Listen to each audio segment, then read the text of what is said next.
হতো, আজ তা সাধারণ মানুষের ক্ষোভের জোয়ারে খড়কুটোর মতো কাঁপছে। ইন্টারনেট ব্ল্যাকআউট কিংবা বুলেটের গর্জন কোনো কিছুই দমাতে পারছে না এই গণবিস্ফোরণকে। 4 দশকের লৌহ কঠিন শাসন কি তবে এবার ধুলোয় মিশে যাচ্ছে? ইরানি মুদ্রার ভয়াবহ অবমূল্যায়নের প্রতিবাদে শুরু হওয়া এই বিক্ষোভ টানা 12 দিন ধরে চলছে, যা দেশটির 31টি প্রদেশের শতাধিক শহর ও জনপদে ছড়িয়ে পড়েছে। 8 জানুয়ারি রাতে চলমান এ বিক্ষোভ তীব্র আকার ধারণ করে। রাজধানী তেহরান সহ বিভিন্ন জায়গায় জড়ো হন হাজার হাজার মানুষ। বিক্ষোভকারীরা পুলিশের মোটরসাইকেল, রাষ্ট্রীয় টিভি সংশ্লিষ্ট ভবন, গভর্নর অফিস ও সুপ্রিম লিডার আয়াতুল্লাহ আলী খামিনির ছবিতে আগুন ধরিয়ে দেন। এ সময় তারা সরকারের বিরুদ্ধে বিভিন্ন স্লোগান দেন। 9 জানুয়ারি এক প্রতিবেদনে এসব তথ্য জানিয়েছে ব্রিটিশ সংবাদ মাধ্যম বিবিসি। এদিকে ফার্স প্রদেশে ভেঙে ফেলা হয়েছে ইসলামিক বিপ্লবী গার্ডের কুদস ফোর্সের সাবেক প্রধান কাশেম সোলাইমানির ভাস্কর্য। সামাজিক যোগাযোগ মাধ্যমে প্রকাশিত ভিডিওতে বিক্ষোভকারীদের সোলাইমানির ভাস্কর্য ভেঙে ফেলতে দেখা যায়।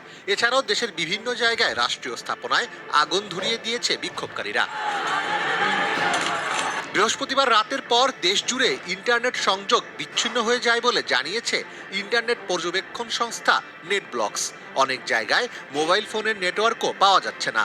গত 12 দিনের এ বিক্ষোভে এখন পর্যন্ত অন্তত 42 জনের মৃত্যু হয়েছে। গ্রেফতার হয়েছেন 2000-এরও বেশি বিক্ষোভকারী। এসবের মধ্যেই মার্কিন প্রেসিডেন্ট ডোনাল্ড ট্রাম্প হুমকি দিয়েছেন, ইরান সরকার যদি বিক্ষোভকারীদের হত্যা করে তাহলে যুক্তরাষ্ট্র সরাসরি হস্তক্ষেপ এবং শক্তিশালী হামলা চালাবে। চলমান পরিস্থিতি বিবেচনায় যুক্তরাষ্ট্রের সাথে আলোচনায় বসার ব্যাপারে আগ্রহ প্রকাশ করেছে ইরান। লেবাননের হারিরি বিমানবন্দরে সাংবাদিকদের প্রশ্নের জবাবে ইরানের পররাষ্ট্রমন্ত্রী আব্বাস আরাকচি বলেন, তেহরান পারস্পরিক শ্রদ্ধা ও স্বার্থের ভিত্তিতে ওয়াশিংটনের সাথে আলোচনা করতে প্রস্তুত। আমরা যে কোনো পরিস্থিতির জন্য প্রস্তুত। আমরা যুদ্ধ চাই না, তবে যুদ্ধের জন্য আমাদের প্রস্তুতি রয়েছে। একই সাথে আমরা যুক্তরাষ্ট্রের সাথে আলোচনার জন্য প্রস্তুত, তবে সে আলোচনা হতে হবে পারস্পরিক স্বার্থ এবং শ্রদ্ধার ভিত্তিতে।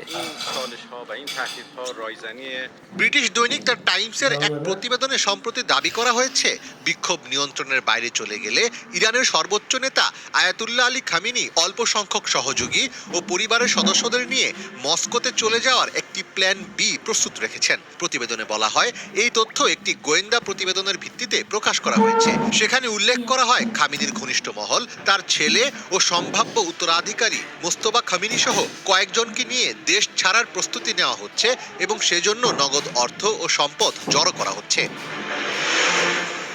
ব্রিটিশ পার্লামেন্টে বক্তব্য দিতে গিয়ে কনজারভেটিভ দলীয় এমপি টম টুগেনহাট দাবি করেছেন, সম্প্রতি রাশিয়ার কার্গো বিমান তেহরানে অবতরণ করেছে এবং ইরান থেকে বিপুল পরিমাণ সেনা সরিয়ে নেওয়া হচ্ছে।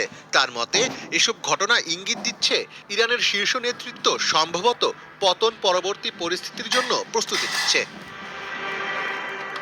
বিশ্লেষকদের অনেকে মনে করছেন, যদি বিক্ষোভের তীব্রতা এভাবে বাড়তে থাকে এবং বিক্ষোভকারীরা যদি সরকারি ভবনগুলোর দখল নিতে শুরু করে, তবে নিরাপত্তা বাহিনীর একটি অংশ সরকারের পক্ষ ত্যাগ